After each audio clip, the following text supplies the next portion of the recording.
Capítulo 9. La lectura de la Biblia. Lectura bíblica, 2 Timoteo 3, versículos del 15 al 17. Salmo 119, versos del 9 al 11, 15, 105, 140 y 148. Número 1. La importancia de leer la Biblia.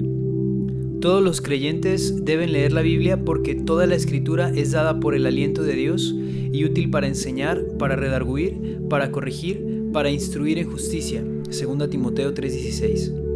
La Biblia nos muestra las muchas cosas que Dios ha hecho por nosotros y cómo Él ha guiado a los hombres en el pasado. Si queremos conocer las riquezas de Dios, lo vasto de su provisión para nosotros, y si queremos conocer paso a paso cómo Dios guía a los hombres, tenemos que leer la Biblia. Hoy en día, cuando Dios habla personalmente a los hombres, se basa en lo que Él dijo en el pasado. Es rara la ocasión en la que Él nos dice algo que no lo haya dicho antes en la Biblia. Aun si alguien ha avanzado mucho en su caminar espiritual, la revelación que reciba de Dios se basará en lo que Dios mismo ya ha hablado en la Biblia. Por lo tanto, lo que Dios enuncia hoy es simplemente una repetición de su palabra. Si una persona no conoce lo que Dios ha dicho en el pasado, le será difícil en el presente recibir revelación por parte de Dios debido a que carece del fundamento para que Dios le hable. Más aún, si Dios desea hablar a los demás por medio de nosotros, Él lo hará basándose en lo que Él ya había hablado en el pasado. Si no sabemos qué es lo que Dios dijo en el pasado, Él no podrá hablar a los demás por medio de nosotros y seremos inútiles a los ojos de Dios. Esta es la razón por la cual necesitamos que la palabra de Dios more en nosotros ricamente. Si su palabra mora ricamente en nosotros, conoceremos bien su manera de actuar en el pasado y oiremos lo que Él dice hoy. Solo entonces podrá Dios usarnos a nosotros para hablar a los demás. La Biblia es un gran libro, una obra monumental. Si dedicáramos toda nuestra vida al estudio de la Biblia, percibiríamos apenas una parte de sus riquezas. Por ende, le será imposible a una persona entender la Biblia si no le dedica un tiempo para estudiarla. Todo creyente que recién empieza en la vida cristiana debe esforzarse al máximo por laborar en la palabra de Dios para que cuando crezca pueda recibir la nutrición que ella proporciona y también abastecer a otros con las riquezas de la palabra. Todo aquel que quiera conocer a Dios debe estudiar su palabra con seriedad, y todos los creyentes deben comprender la importancia de leer la Biblia desde el comienzo mismo de su vida cristiana. Número 2. Principios básicos con respecto a la lectura de la Biblia. Existen 4 principios básicos que debemos tener presente al leer la Biblia. Ellos son: 1. Descubrir los hechos. 2. Memorizar y recitar el texto. 3. Analizar, clasificar y comparar. Y 4. Recibir la iluminación de Dios. Debemos seguir esta secuencia cuando leamos la Biblia. No podemos saltar del tercer punto al primero ni viceversa. En primer lugar, descubrimos los hechos que constan en la Biblia. En segundo lugar, memorizamos tales hechos. Al estudiar y memorizar la palabra de Dios tenemos que hacerlo con precisión y exactitud. No podemos darnos el lujo de dejar o ignorar ninguna sección de ella. En tercer lugar, debemos analizar, clasificar y comparar los hechos. Después de analizar con exactitud los hechos y de haberlos clasificado y comparado debidamente, estaremos en la posición adecuada para avanzar al cuarto paso, que consiste en recibir la iluminación de Dios. La Biblia contiene muchos hechos o realidades de índole espiritual. Si los ojos internos están cerrados, no podremos ver tales hechos, pero cuando descubrimos los hechos bíblicos, la mitad de la luz contenida en la palabra de Dios estará a nuestra disposición. La iluminación de Dios no es otra cosa que su resplandor sobre los hechos que constan en su palabra. Identificar tales hechos es la mitad de nuestra labor requerida al leer la Biblia y debe ser lo primero que debemos hacer al estudiarla. Por ejemplo, la ley de la gravedad es un hecho, una realidad. Esta existía mucho antes de que naciese Isaac Newton, pero por miles de años nadie la había descubierto. Un día, Newton, mientras estaba durmiendo bajo un árbol y al darse cuenta de que una manzana le cayó encima, descubrió la ley de la gravedad. La existencia de los hechos es incuestionable. La pregunta es si hemos logrado descubrir tales hechos. Por ejemplo, hay ciertas cosas que la Biblia menciona en ciertos pasajes, mientras que las ignora en otros. En cierto pasaje se expresa una cosa, mientras que en otro pasaje se lo salta. El mismo término puede aparecer de una forma en un lugar y de otra forma en un lugar diferente. La misma palabra aparece en plural en ciertos casos y en otros en forma singular.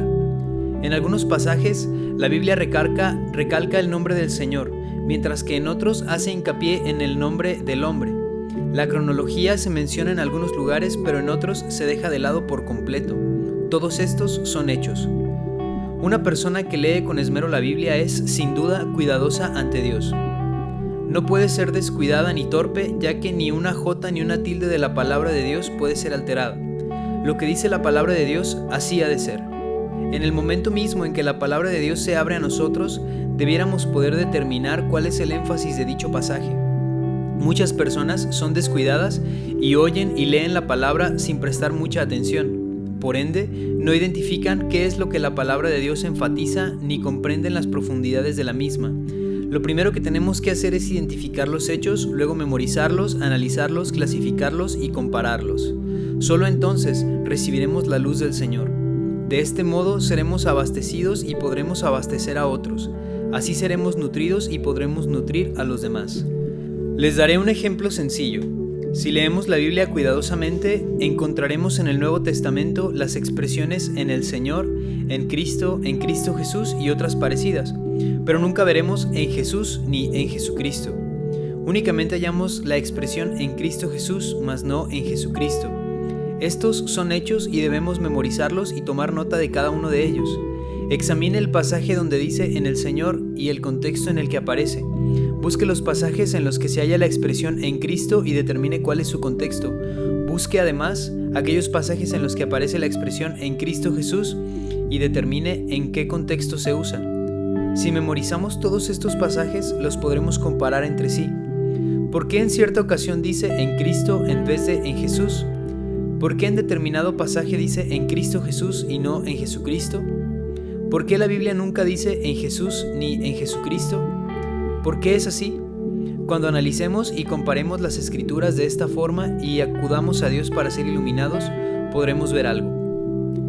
Cuando somos iluminados con la luz, todo es esclarecido. Jesús es el nombre dado al Señor mientras estaba en la tierra. Cristo es el nombre que Dios le designó a Él al ungirlo después de la resurrección. Recordemos que en Hechos 2 se nos dice que Dios le ha hecho Señor y Cristo. Por tanto, Cristo es el nombre con que Dios le designó en su resurrección. Al leer Romanos encontramos las palabras Cristo Jesús, lo cual quiere decir que el Cristo de hoy es el mismo Jesús que estuvo en la tierra. Su nombre ahora es Cristo Jesús. Antes de su resurrección se le llamó Jesucristo, lo cual denota que Jesús llegaría a ser el Cristo. Jesús es el nombre con el que se le conoció mientras vivió en la tierra como hombre. Existe una diferencia entre la expresión que da a entender que Cristo era antes Jesús y la expresión que muestra que Jesús llegaría a ser el Cristo.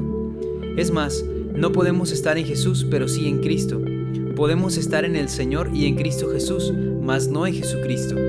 Mientras el Señor estaba en la tierra, no podíamos estar en Él, porque si hubiéramos estado, habríamos tomado parte en su muerte en la cruz, así como en su redención, lo cual contradice totalmente la verdad bíblica. Nosotros no tenemos parte en su encarnación ocurrida en Belén. Él era el Hijo unigénito de Dios y nosotros no tenemos parte en ese aspecto. ¿Cómo podemos estar en Cristo? En 1 Corintios 1:30 se nos dice, mas por Él, Dios, estáis vosotros en Cristo Jesús. No dice en Jesús. Después de que el Señor Jesús murió y resucitó, fuimos unidos a Él en su resurrección. Mediante su muerte y su resurrección, Dios lo hizo el Cristo y nos unió a Él por el Espíritu. Nosotros recibimos su vida cuando Él resucitó, por lo tanto, la regeneración no proviene de la encarnación, sino de la resurrección. Ahora podemos ver esto claramente. Es así como se lee y estudia la Biblia. Primero identificamos los hechos, luego los memorizamos, los clasificamos y comparamos, después oramos al Señor y esperamos en Él, y finalmente recibimos su iluminación y una nueva visión. Estos son los 4 principios que usamos al leer la Biblia. No podemos pasar por alto ninguno de ellos. Permítanme darles otro ejemplo. Noten lo que se dice acerca de la venida del Espíritu Santo en Juan 14 y 15. Al leer estos pasajes debemos prestar mucha atención a la promesa del Señor Jesús y descubrir cuáles son los hechos específicos relacionados a dicha promesa. Leemos en Juan 14 del 16 al 20. Y yo rogaré al Padre y os dará otro Consolador para que esté con vosotros para siempre, el Espíritu de realidad, al cual el mundo no puede recibir porque no le ve ni le conoce, pero vosotros le conocéis porque permanece con vosotros y estará en vosotros. No os dejaré huérfanos, vengo a vosotros. Todavía un poco y el mundo no me verá, pero vosotros me veis, porque yo vivo, vosotros también viviréis. En aquel día vosotros conoceréis que yo estoy en mi Padre, y vosotros en mí, y yo en vosotros. ¿Cuáles son los hechos que debemos identificar en este pasaje? Las primeras oraciones hablan de el Padre y el Espíritu, pero después cambia a yo. Este cambio en el pronombre presenta un hecho, que de la tercera persona se pasa a la primera persona. Conforme a los 4 principios ya mencionados, ¿cómo debemos abordar este pasaje? Primero, debemos identificar los hechos. En este caso, el hecho es que el pronombre pasa de él a yo. Segundo, debemos tener presente este hecho. Tercero, debemos analizar el hecho de que aquí hay 2 consoladores. El Señor dice, yo rogaré al Padre y el Padre os dará otro consolador. La palabra otro significa que ya había uno, así que Él, el Padre, os dará otro consolador, significa que debe existir un primer consolador. Así pues, lo primero que podemos determinar es que el Señor habla de 2 consoladores. Le dice a los discípulos que ellos ya tienen un consolador y que Él les va a dar otro. ¿Qué clase de consolador es el segundo? 1. Que esté con vosotros para siempre. ¿Quién es este consolador?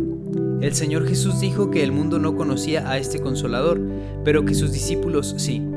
¿Por qué podían conocerlo sus discípulos? Porque permanece con vosotros, es decir, Él estaba con ellos permanentemente. El mundo no le puede recibir, pues ni siquiera le ha visto. ¿Y los discípulos? Los discípulos le habían visto y le conocían porque estaba con ellos todo el tiempo. El Señor les anunció, porque permanece con vosotros y estará en vosotros. Después de decir esto, el Señor ya no vuelve a usar el pronombre Él, pues en la siguiente oración nos dice, no os dejaré huérfanos, vengo a vosotros. Al estudiar estos pasajes encontramos que Él, pronombre de tercera persona, es yo, sujeto tácito de vengo a vosotros, y que este yo es aquel Él. En otras palabras, mientras el Señor Jesús estuvo en la tierra, Él era el Consolador, el Espíritu Santo estaba en el Señor y el Señor era el Consolador. Así pues, Él y el Espíritu Santo eran uno solo. Por esta razón, Él dijo que los discípulos le habían visto y le conocían y que Él estaba con ellos. ¿Qué sucedió entonces? El Señor procede entonces a decirles que otro Consolador vendría después que Él muriera y resucitara. Les dijo que volvería a ellos y que Dios les daría el Espíritu Santo. Pero, ¿cómo se logró esto? El mismo Señor volvió a ellos nuevamente en el Espíritu Santo. No los dejó huérfanos. Por un breve tiempo no le vieron, pero luego le volvieron a ver y Él permanecería en ellos. El versículo 17 dice, estará en vosotros. Más adelante, en el versículo 20, leemos, yo en vosotros. Por consiguiente, el yo tácito de la segunda sección es el él de la primera. Si notamos este cambio, podremos ver la diferencia entre los 2 consoladores. La primera sección se refiere al Espíritu Santo en Cristo y la segunda a Cristo en el Espíritu Santo. ¿Quién es el Espíritu Santo? Es el Señor Jesús presentado en otra forma. El Hijo es el Padre en otra forma. De la misma manera, el Espíritu Santo es el Hijo en otra forma. Solo es un cambio de forma. Por este ejemplo vemos que el primer principio básico al leer la Biblia es identificar los hechos. Si no lo hacemos, no podremos recibir ninguna luz de Dios. Lo importante no es cuántas veces leemos la Biblia, sino saber descubrir los hechos que ésta contiene mediante las muchas veces que la leamos.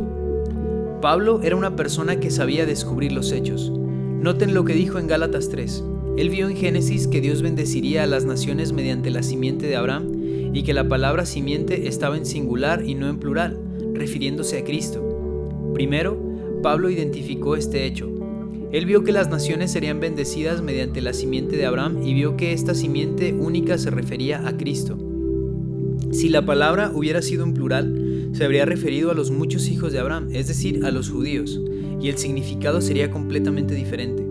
Pablo leyó la Escritura detenidamente y supo descubrir los hechos contenidos en la misma. En la Biblia se esconden muchos hechos.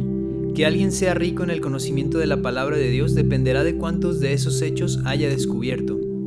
Cuanto más hechos haya descubierto, más rica será dicha persona. Si una persona no descubre los hechos contenidos en la Biblia, sino que la lee apresuradamente y sin prestar atención, ciertamente no podrá entender mucho. Al leer la Biblia debemos descubrir los hechos, luego memorizarlos, analizarlos y compararlos. Por último, debemos arrodillarnos ante Dios y pedirle luz. Número 3. Las diferentes maneras de leer la Biblia. Debemos dividir nuestra lectura de la Biblia en 2 periodos diferentes y debemos tener 2 ejemplares, uno para cada ocasión. La primera lectura puede hacerse en la mañana y la otra en la tarde. Ambas lecturas también pueden hacerse temprano en la mañana, leyendo de una manera en la primera mitad del tiempo y leyendo de otra manera el resto del tiempo. Nuestra lectura de la Biblia debe dividirse en 2 periodos. En la mañana o en la primera sesión de nuestra lectura matutina, debemos meditar, alabar al Señor y orar mientras leemos la Biblia, combinando nuestra lectura con meditación, alabanza y oración. En este periodo recibimos el alimento espiritual y nuestro espíritu es fortalecido. No lea mucho durante esta sesión, 3 o 4 versículos son suficientes.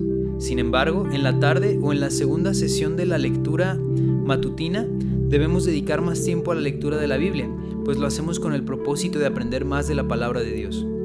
Si es posible, debemos tener 2 Biblias porque la que se usa en la mañana o en el primer periodo de lectura no debe tener ninguna anotación, excepto fechas a las cuales aludiremos más adelante. En la Biblia que usamos en el segundo periodo de lectura, podemos anotar todo lo que nos haya llamado la atención, ya sea haciendo anotaciones, poniendo algún signo o subrayando algunas palabras o versículos. La Biblia que usamos en el primer periodo puede contener fechas que indiquen ciertos versículos especiales, cierto acuerdo que hemos establecido con el Señor o alguna experiencia especial que tuvimos en ese día. Debemos anotar la fecha al lado de tal versículo para indicar que ese día tuvimos un encuentro con Dios. Escriba solo la fecha. La Biblia que usamos en el segundo periodo es para beneficio de nuestro entendimiento y en ella debemos tomar nota de todos los hechos espirituales que hayamos logrado identificar y de la luz que hayamos recibido. Procedamos entonces a describir la manera en que debemos leer la Biblia durante estos 2 periodos. A. En la primera sesión meditamos en la palabra de Dios. En cuanto a la meditación de la palabra, creo que la mejor manera para describirla es citar lo que George Mueller dijo. Al Señor le ha placido recientemente enseñarme una verdad sin mediación del hombre hasta donde sé, cuyo beneficio nunca he perdido.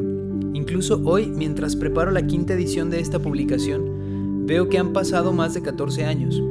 Esto es lo que vi en ese entonces. Comprendí más claramente que nunca que la primera y la más importante tarea que debo cumplir cada día es hacer que mi alma esté feliz en el Señor. Lo primero de lo cual debía preocuparme día a día no era cómo servir al Señor ni cómo glorificarle, sino cómo hacer que mi alma entre a un estado de felicidad y cómo hacer que mi hombre interior sea nutrido. Pues yo puedo esforzarme por presentar la verdad ante los incrédulos, por beneficiar a los creyentes, por aliviar a los afligidos y en general es del todo posible comportarme como corresponde a un hijo de Dios en este mundo y, aún así, no estar feliz en el Señor ni ser nutrido y fortalecido en mi hombre interior día tras día. Pues podía haber estado cumpliendo todas aquellas tareas con un espíritu errado. Antes de ver esto, y durante por lo menos 10 años, era mi hábito entregarme a la oración inmediatamente después de vestirme en las mañanas. Pero ahora he descubierto que lo más importante que tengo que hacer es leer la palabra de Dios y meditar sobre ella para que mi corazón sea consolado, fortalecido, instruido, reprendido y amonestado, y para que así, por medio de la palabra de Dios, al meditar en ella, mi corazón sea conducido a experimentar comunión con el Señor. A partir de entonces, empecé a dedicarme a meditar sobre el Nuevo Testamento desde el comienzo, temprano en las mañanas. Lo primero que hacía después de pedirle al Señor que bendijera su preciosa palabra era meditar sobre ella buscando en cada versículo para obtener de ellos bendición, no con miras a ministrar la palabra en público, ni con el fin de predicar sobre lo que había meditado, sino con el fin de alimentar mi alma. Después de algunos minutos, el resultado era que mi alma siempre era conducida a confesar mis pecados, a dar gracias, a interceder o a suplicar, pese a que mi propósito era más bien meditar que orar. Sin embargo, al meditar sobre la palabra de Dios, ello me conducía de inmediato a la oración y me encontraba por momentos confesando mis faltas o intercediendo o haciendo súplicas o dando gracias. Luego proseguía yo al siguiente versículo haciendo de este una oración por mí o por otros, a medida que leía la palabra de Dios, siempre teniendo en cuenta que el objetivo de mi meditación era alimentar mi alma. Como resultado de ello, surgía la confesión, el agradecimiento, la súplica o la intercesión, mezclada con mi meditación y mi hombre interior casi siempre era en gran manera nutrido y fortalecido. Cuando iba a desayunar, con raras excepciones, me encontraba en paz y muchas veces con felicidad de corazón. Así, al Señor también le placía comunicarme aquello que ese mismo día o mucho después se convertía en alimento para otros creyentes, pese a que yo me entregaba a la meditación no para ministrar públicamente, sino para obtener provecho para mi propio hombre interior. Y aún ahora, desde que Dios me enseñó esto, es muy claro para mí que lo primero que un hijo de Dios debe hacer cada mañana es procurar alimento para su hombre interior. Así como el hombre exterior no puede trabajar por mucho tiempo a menos que se alimente, siendo esto una de las primeras cosas que hacemos en la mañana, así también sucede con nuestro hombre interior. Todos nosotros debemos tomar el alimento con este propósito, pero ¿cuál es el alimento para el hombre interior? No es la oración, sino la palabra de Dios, y tampoco es la simple lectura de la palabra que pasa por nuestras mentes como el agua por la tubería, sino aquella lectura en la cual reflexionamos en lo que hemos leído, meditamos sobre ello y lo aplicamos a nuestros corazones. Cuando oramos, hablamos con Dios, pero si queremos que nuestras oraciones se prolonguen por un cierto periodo de tiempo, si convertirse en una formalidad, generalmente se requiere para ello de cierta fortaleza o deseo piadoso. Por tanto, el momento en que nuestra alma puede con mayor eficacia realizar tal esfuerzo es inmediatamente después de que el hombre interior haya sido nutrido al meditar en la palabra de Dios, desde la cual nuestro Padre nos habla, nos anima, nos consuela, nos instruye, nos humilla y nos amonesta. Por consiguiente, podemos meditar con la bendición de Dios pese a que somos débiles espiritualmente. Sin embargo, cuanto más débiles seamos, más necesitaremos la meditación para ser fortalecidos en nuestro hombre interior. Así tampoco tendremos que preocuparnos mucho por ser distraídos en nuestra mente al orar, como ocurre cuando no hemos tenido tiempo para meditar. Hago hincapié en este asunto porque sé cuán grande es el beneficio y el refrigerio espirituales que he obtenido, y con todo amor y solemnidad suplico a mis hermanos que consideren este asunto. Por la bendición de Dios, atribuyo a esto la ayuda y fortaleza que he recibido de Dios para poder pasar en paz por numerosas pruebas de mayor envergadura que nunca antes había experimentado. Ahora, después de 14 años de haber llevado esto a la práctica, con el temor de Dios me atrevo a recomendarlo plenamente. Cuán diferente es el día cuando el alma ha recibido refrigerio y se ha regocijado en la mañana, a nuestro día cuando sin preparación espiritual caen sobre nosotros el servicio, las pruebas y las tentaciones. Autobiografía de George Mueller, Una vida de fe, 1861, reimpreso en 1981, páginas 206 a 210. B. La lectura general durante la segunda sesión. Una persona que recientemente ha recibido al Señor, por lo menos durante los primeros meses de su vida cristiana, no debe dedicarse al estudio profundo de la Biblia, ya que no está familiarizada con ella en forma global. Más bien puede dedicar unos cuantos meses a leerla por completo y adquirir ciertos conocimientos generales, y más adelante puede empezar a estudiarla seriamente. Para familiarizarse con la Biblia, la persona debe leerla en su totalidad, capítulo por capítulo, en forma consecutiva una y otra vez. Es de gran ayuda decidir cuántos capítulos del Antiguo Testamento y cuántos del Nuevo quiere uno leer cada día. La lectura no debe ser ni muy rápida ni muy lenta, debe ser en forma regular, continua y general. George Mueller leyó toda la Biblia, el Antiguo y el Nuevo Testamento 100 veces durante toda su vida. Los que han recibido recientemente al Señor deben procurar leer la Biblia y mantener un registro de cuántas veces la han leído en su totalidad. Sería bueno que los nuevos creyentes, cuando hayan terminado de leer todo el Nuevo Testamento por primera vez, le escriben una carta y notifiquen a algún hermano mayor. También es útil dejar una hoja en blanco en la Biblia, donde uno anote el número de veces que la ha leído. Cuando uno haya terminado de leerla la primera vez, debe anotar la fecha y el lugar. Lo mismo se puede hacer la segunda vez, la tercera y así sucesivamente. Cada vez que usted termine de leer la Biblia en su totalidad, debe anotar exactamente la fecha en que terminó de leer el Antiguo Testamento y el Nuevo. Espero que usted, al igual que el señor Mueller, lea toda la Biblia 100 veces a lo largo de su vida. Si una persona desea leer la Biblia 100 veces y calcula que ha de vivir 50 años, tendrá que leerla por lo menos 2 veces al año. Vemos entonces por qué se necesita dedicar mucho tiempo a la lectura de la Biblia. El principio que podemos usar para leer la Biblia es ir capítulo por capítulo repetidas veces. Los que ya tienen más experiencia deben poner mucha atención a la manera en que los nuevos creyentes leen la Biblia. Es bueno revisar de vez en cuando las fechas que ellos han anotado en sus Biblias y ver cuántos capítulos han leído por día y cuánto han avanzado cada semana.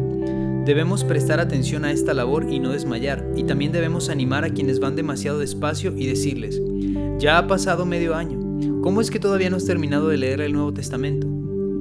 Si una persona lee la Biblia de esta manera, en poco tiempo su conocimiento bíblico crecerá.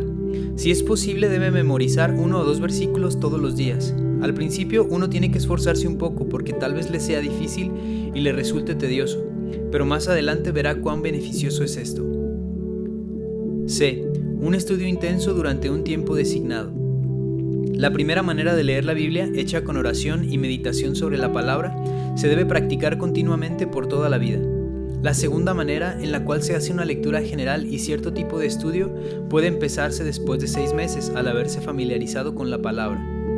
Todo creyente debe tener un plan definido para estudiar la Biblia. Si usted solo puede dedicar media hora diaria, hágase un plan de estudio de la Biblia de media hora al día. Si puede dedicar 1 hora diaria, hágase un plan acorde con el tiempo del que dispone. Hágase un plan de estudio de la Biblia que se acomode a su horario. La manera menos provechosa de leer la Biblia es la basada en la inspiración, o sea, tener una lectura imprevista y ocasional que comienza en la página que a uno se le ocurre en el momento. En ocasiones uno lee con avidez durante 10 días y luego deja de leer los siguientes 10 días. Este no es un buen método y no debemos adoptarlo. Cada uno debe tener un plan específico de lectura y ser disciplinado y estricto en seguirlo. Sin embargo, no se exija demasiado ni se dedique a ello demasiadas horas, porque si lo hace, le será muy difícil mantenerlo, lo cual viene a ser peor que no tener ningún plan. Una vez que usted determina un método, impleméntelo por 5, 10 o 15 años. No se detenga a los 2, 3 o 5 meses. Por esta razón, uno debe estimar cuidadosamente ante el Señor las horas que va a dedicar al estudio de la palabra. 1 hora al día será suficiente. Media hora es muy poco, ya que no podrá abarcar mucho, pero si solo dispone de media hora, está bien, aunque lo ideal sería 1 hora. Si se dispone de 2 horas, es aún mejor, pero normalmente no es necesario dedicar más de 2 horas. No conocemos a ningún hermano o hermana que haya estudiado por 3 horas al día y haya podido mantener ese horario por mucho tiempo. En el libro Las maneras de estudiar la Biblia se presentan 28 formas diferentes de estudiar la palabra de Dios. De las 28 maneras presentadas, el estudio progresivo de la verdad a lo largo de toda la Biblia es el más difícil. Se recomienda que este método sea puesto en práctica solo años más tarde. El estudio de ciertas palabras en la Biblia es mucho más fácil, porque se puede estudiar metales, minerales, números, nombres propios o nombres geográficos, entre otros temas. Estos pueden considerarse estudios suplementarios y no tenemos que dedicarles todo nuestro tiempo. También, si tenemos tiempo, podemos hacer estudios cronológicos de la Biblia. Además de estos, existen muchas otras maneras de estudiar la Biblia, como por ejemplo el estudio de las profecías, las tipologías, las parábolas, los milagros, las enseñanzas del Señor mientras estuvo en la tierra, o se puede estudiar libro por libro, etc. Debemos poner en práctica todos estos métodos uno por uno. Supongamos que una persona tiene 1 hora diaria para estudiar la Biblia. Puede distribuir ese tiempo de la siguiente manera. 1. Los primeros 20 minutos, estudio de ciertos temas. Las experiencias de algunas personas nos sugieren que 1 hora de estudio puede dividirse en 4 sesiones. En la primera sesión de 20 minutos se puede estudiar temas específicos como profecías, tipologías, parábolas, dispensaciones, las enseñanzas del Señor cuando estuvo en la tierra o un libro en particular. Se puede leer todos los pasajes que tratan del tema de nuestro estudio y buscar los versículos referentes al mismo tema.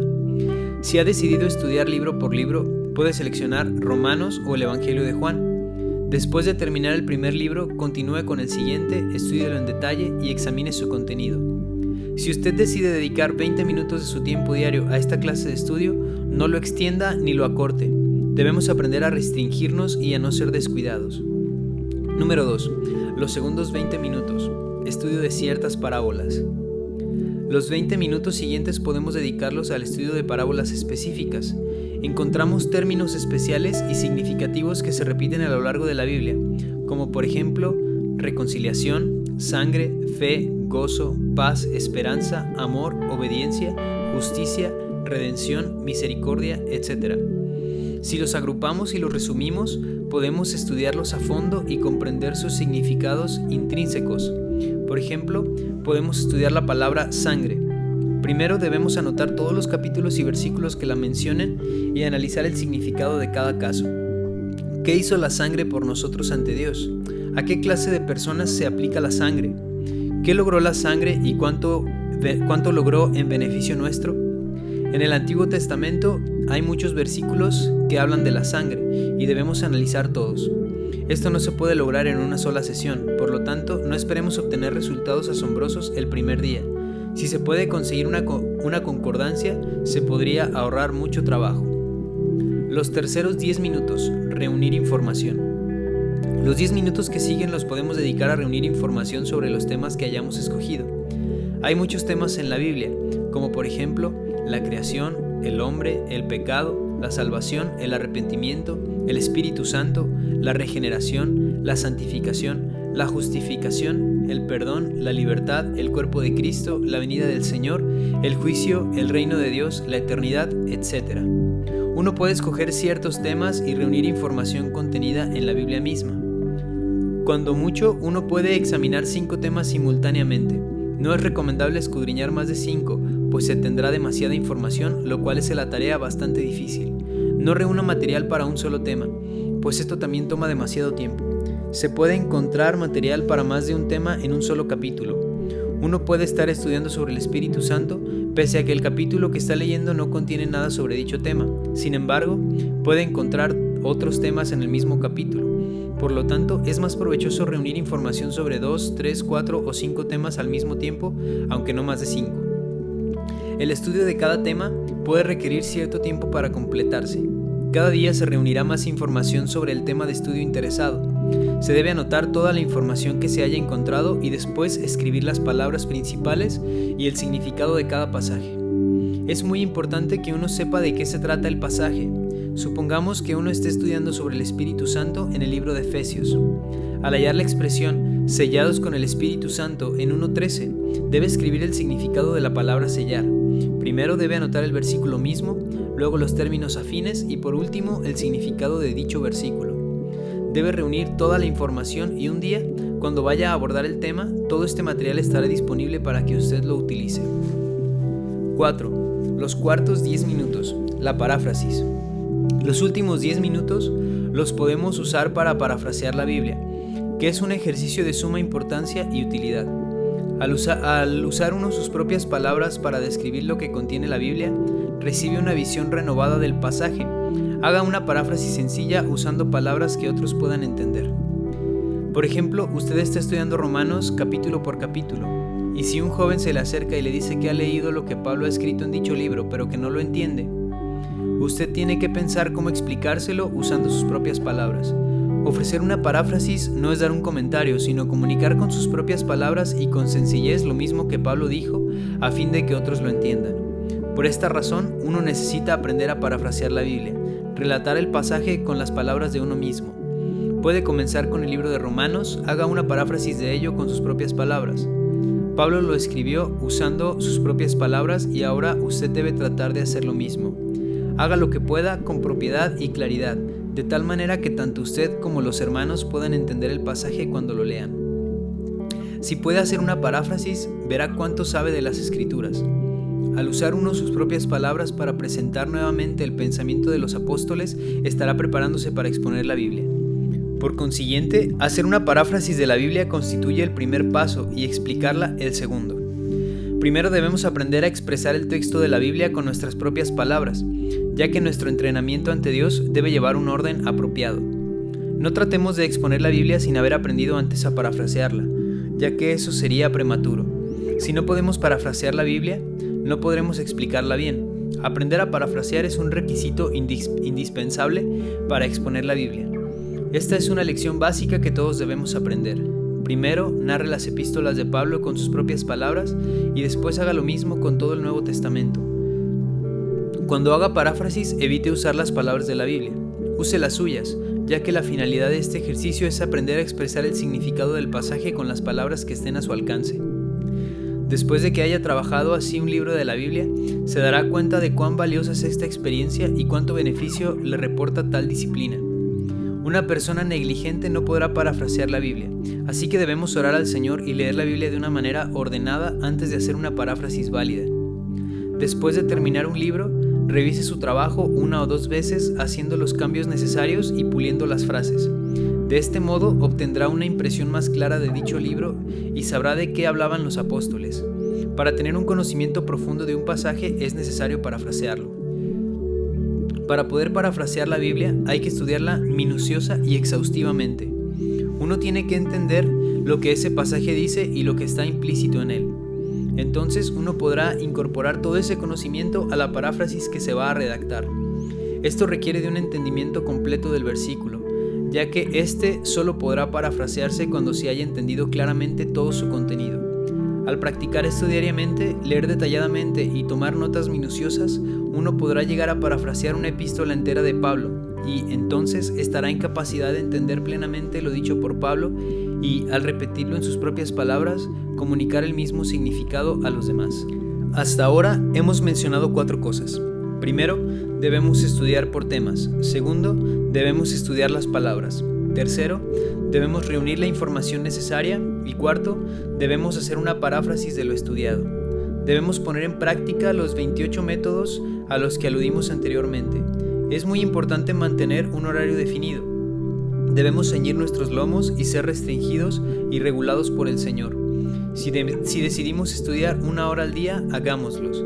No la extendamos ni la acortemos a menos que estemos enfermos o de vacaciones, que son las únicas 2 excepciones. Debemos mantener este horario, pues si persistimos en este ejercicio diariamente, pronto recogeremos una buena cosecha más adelante.